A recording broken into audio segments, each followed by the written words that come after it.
présenter pour ouvrir la session deux projets qui ont été financés par la Fondation Maladies Rares et qui ont permis d'identifier de nouveaux gènes impliqués dans la déficience intellectuelle.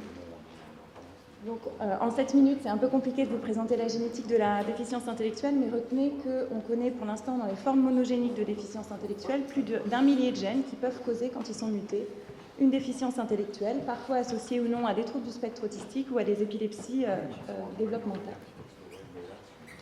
Donc pour identifier ces formes monogéniques, on utilise maintenant le séquençage EDB qui a permis de progresser énormément et de nouveaux gènes sont identifiés tous les mois, voire parfois toutes les semaines en déficience intellectuelle. Donc à Strasbourg, on a analysé plus de 1500 individus par séquençage EDB avec déficience intellectuelle et ou troubles du spectre autistique à la recherche de mutations pathogènes qui pourraient donner un diagnostic moléculaire aux familles et pour nous, en tant que chercheurs, qui pourraient nous permettre de mieux comprendre la physiopathologie des déficiences intellectuelles. Donc la première analyse ODB qu'on fait, une analyse de séquençage de gènes connus pour être impliqués dans la déficience intellectuelle, qui nous permet, après validation parfois génétique ou parfois fonctionnelle de certaines de ces mutations, d'identifier les mutations pathogènes chez un quart des patients. Il reste 14% de patients pour lesquels on trouve des mutations intéressantes, mais pour lesquels on ne peut pas clairement conclure qu'elles sont impliquées dans la pathologie, et donc il reste de signification inconnue. Donc vous voyez qu'il reste plus de la moitié des patients pour lesquels on ne trouve pas de mutations dans ces gènes connus qui ont été analysés. Et un des projets qu'on a réalisé, qu'on a commencé il y a 5 ans maintenant, financé par la Fondation Maladies Rares, était de faire du séquençage d'exomes, donc de toutes les régions du génome, en trio, chez un sous-groupe de ces patients qui sont non résolus. Donc c'est quelque chose maintenant qui est fait, donc qui a été fait en recherche et qui est maintenant fait au laboratoire de diagnostic génétique. Donc sur les patients avec déficience intellectuelle qu'on a analysés, environ 150, on a identifié des mutations pathogènes chez un tiers de ces patients, soit dans des gènes qui venaient d'être identifiés, donc qui n'étaient pas inclus dans les panels et qu'on a retrouvés par séquençage d'exomes, soit dans des gènes qui n'étaient pas associés en pathologie humaine et pour lesquels on a mené des investigations génétiques et fonctionnelles pour prouver que ces gènes étaient des nouveaux gènes de déficience intellectuelle. Donc en 7 minutes, je ne vais pas pouvoir vous présenter tous ces gènes, je vais juste vous présenter l'exemple d'un de ces gènes qui est le gène NOVA2. Donc ce gène, on a trouvé une mutation chez ce garçon ici, une mutation de novo qui apparaît chez lui de novo, qui est une délétion qui conduit à un décalage du cadre de lecture et à une protéine tronquée. Donc dans ce gène, NOVA2. Et puis en contactant nos collègues au niveau national et international, on a pu identifier 4 autres patients qui présentent tous des caractéristiques cliniques similaires, donc une déficience intellectuelle Angelman-like, et qui présentent des délétions ou des insertions qui conduisent tous à un décalage du cadre de lecture dans cette région particulière et à l'ajout à peu près d'une centaine d'acides aminés en commun entre ces différents patients. Donc ce gène NOVA2 code une protéine qui est impliquée dans la régulation de l'épistage et qui est cerveau-spécifique. Donc elle est impliquée notamment dans la régulation d'événements d'épistage qui sont absolument fondamentaux pour la migration des neurones et la projection axonale. Donc, il y avait beaucoup de travaux qui avaient été faits chez la souris. Et nous, on a réalisé, donc on a inactivé ce gène NOVA2 dans des cellules humaines précurseurs neuronaux pour essayer d'identifier les événements d'épistage qui se retrouveraient chez l'humain. On a trouvé un grand chevauchement avec ce qui avait été trouvé chez la souris. Et on a utilisé certaines de ces événements d'épistage qui ont été identifiés de façon alternative entre quand NOVA2 est présent et quand il est absent, pour tester si notre mutation ici identifiée avait un effet fonctionnel. Et donc, vous voyez qu'un des événements d'épistage qu'on a identifié, par exemple, c'est quand on inactivait NOVA2 dans les cellules neuronales, on avait une augmentation de l'inclusion de l'exon 8 dans ce gène LGCE. Donc, on a utilisé des cellules LA. Donc, vous voyez que quand NOVA2 n'est pas exprimé dans des cellules, et donc on va avoir des transcrits qui vont contenir tous l'exon 8. Par contre, quand on va surexprimer la forme humaine sauvage de NOVA2, on voit ici qu'on a l'apparition d'un transcrit où l'exon 8 n'est pas inclus. Mais vous ne retrouvez pas ce transcrit-là quand vous surexprimez la forme avec la mutation qui montrait que la mutation affectait la fonction de régulation de l'épistage de NOVA2. On a pu montrer aussi en collaboration que la mutation pouvait aussi diminuer la liaison à l'ARN de cette protéine NOVA2 qui interagit avec l'ARN via ces 3 domaines KH. Et puis, pour regarder un petit peu plus la projection axonale et la migration des neurones, on a utilisé le modèle Zebrafish, grâce à une collaboration aussi dans notre institut. On a pu montrer, ici vous voyez des neurones qui vont traverser, qui vont rejoindre les 2 tectas optiques du Zebrafish. Vous voyez que quand vous inactivez NOVA2, vous avez une diminution du nombre de ces neurones, que vous pouvez complémenter, quand vous complémentez avec la forme humaine de NOVA2 sauvage, vous récupérez ces neurones, mais vous ne pouvez pas quand vous complémentez avec la forme mutée. Donc l'ensemble de ces résultats a montré que ce gène était un nouveau gène de déficience intellectuelle. Donc pour l'instant, on n'a que 5 patients de par le monde. On peut supposer que c'est peut-être une forme un peu plus fréquente, car cette région ici est très riche en GC et très mal couverte lors des séquençages d'exo. Alors, malgré l'identification de nouveaux gènes dans une partie importante des patients, on restait avec des patients qui, toujours presque la moitié de patients qui restaient non résolus après une analyse d'exome en trio.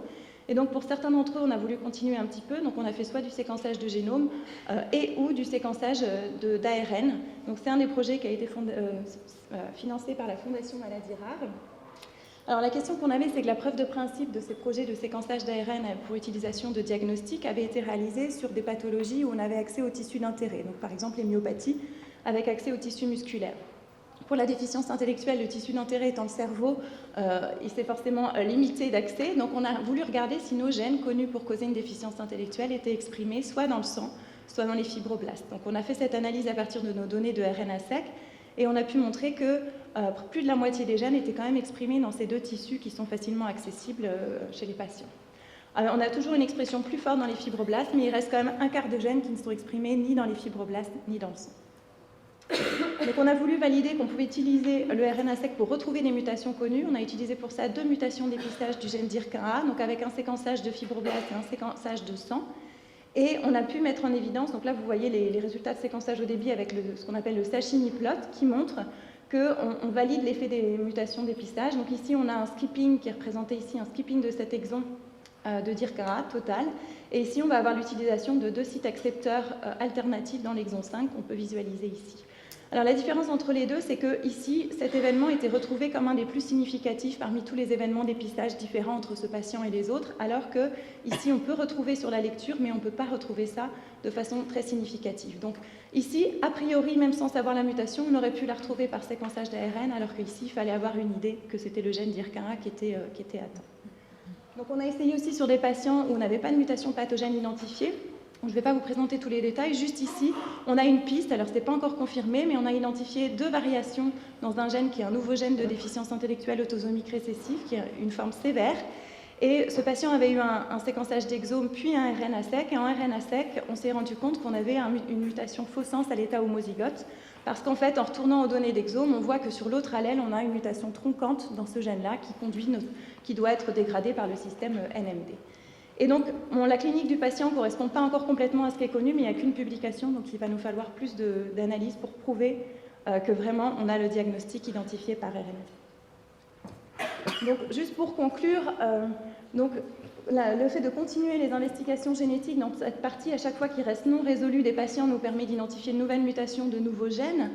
D'abord par exome en trio, ensuite par séquençage de génome, RNA-seq. On peut aussi envisager une nouvelle technologie de Next Generation Mapping. Alors, on pensait trouver des mutations introniques profondes ou régulatrices ou d'autres mutations type expansion, variants structuraux et éléments mobiles. En fait, on a surtout trouvé des mutations codantes qu'on n'avait soit pas vues, soit pas interprétées dans les séquençages d'exome, parce que c'était des gènes pas connus ou parce qu'on avait très peu de données. Donc au final, c'est plutôt la réinterprétation des données qui nous a permis d'identifier de nouvelles choses que vraiment ces nouvelles technologies, mais on espère qu'on va progresser sur tous les outils qui vont nous permettre d'identifier mieux ces mutations. Et puis jusqu'où on peut aller en creusant cette partie ici de cas non résolus. On pense qu'on ne pourra pas tout expliquer parce qu'on a sûrement des formes plus complexes impliquées dans ces déficiences intellectuelles et donc il va nous falloir aussi des outils statistiques et bioinformatiques pour pouvoir les modéliser.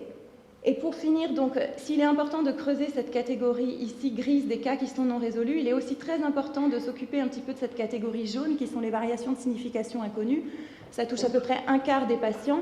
Et donc, c'est des patients pour lesquels on ne peut pas rendre un diagnostic moléculaire, mais généralement, on ne continue pas l'analyse génétique non plus parce qu'on se dit qu'on a peut-être quand même trouvé quelque chose. Et à la fois, pour les laboratoires de recherche, ce n'est pas toujours valorisable de travailler sur ces variations de signification inconnues. Pour les laboratoires hospitaliers, ça reste très difficile et très peu financé. Donc, on a vraiment beaucoup de travail à faire là-dessus.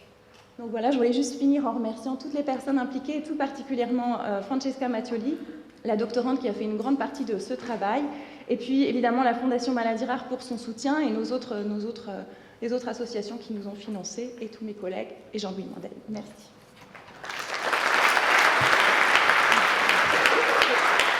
Merci beaucoup Amélie d'avoir réussi le challenge en juste un peu plus de 8 minutes, mais à peine, de parler de déficience intellectuelle, d'exome, de génome, de transcriptome, d'exome, de validation fonctionnelle.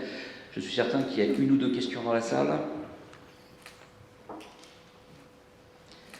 Pas encore, donc moi je vais... Je les ai tués, pendant tout ça en 7 minutes. Tu as commencé fort. Je vais commencer effectivement, comme tu l'as dit, de plus en plus l'exo, mais même l'exome en trio rentre dans le cadre du diagnostic. Le projet des filiales va arriver même avec le génome en diagnostic. Et comme tu l'as souligné, un des problèmes, c'est que c'est les variations de signification clinique inconnues. Et justement, est-ce que tu as une idée de comment éventuellement la Fondation Maladies Rares ou comment les laboratoires hospitaliers, en lien avec des laboratoires de recherche, peuvent arriver à faire plus de fonctionnels, parce que c'est quand même une catégorie qui n'est pas négligeable dans ce qu'on identifie par ces techniques de génomique. Oui, on a vraiment cette difficulté, c'est-à-dire que pour les nouveaux gènes, l'étude Nova 2, on en a fait beaucoup chez nous, mais on peut facilement contacter des labos qui voudraient faire des tests fonctionnels parce qu'on est dans la catégorie nouveaux gènes, donc valorisable en termes de demande de sous et de publication. Pour tout ce qui est gènes très connus, il y a des labos de recherche qui continuent, mais au bout d'un moment, il leur faut du temps, de l'argent, et ils n'ont pas forcément derrière la valorisation recherche qui correspond. Au niveau hospitalier, on a une facturation, mais qui permet déjà même pas la routine, mais qui permet encore moins le développement d'outils fonctionnels. Donc on est un peu bloqué à ce niveau-là. Donc il faut effectivement essayer d'imaginer comment on pourrait avoir un financement, soit des laboratoires hospitaliers, soit des laboratoires de recherche qui collaboreraient avec des laboratoires hospitaliers pour avancer là-dessus. C'est une grande question. Et je ne suis pas convaincue que les grandes plateformes qui vont screener toutes les mutations puissent répondre à cette question, parce que je pense qu'il faut quand même l'expertise à la fois des laboratoires de recherche et des laboratoires hospitaliers sur la fonction du gène, etc. et ce genre de choses. Merci. Est-ce qu'il y a une question ? Alors, je me permets une deuxième question. Un sujet qui... Ah, oui. Ah oui, une question super.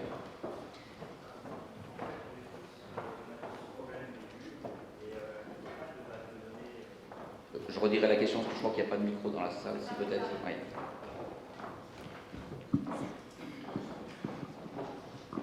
Donc on a tous ce souci des vues en fait, et on n'a pas une base de données qui nous permettrait de les mettre.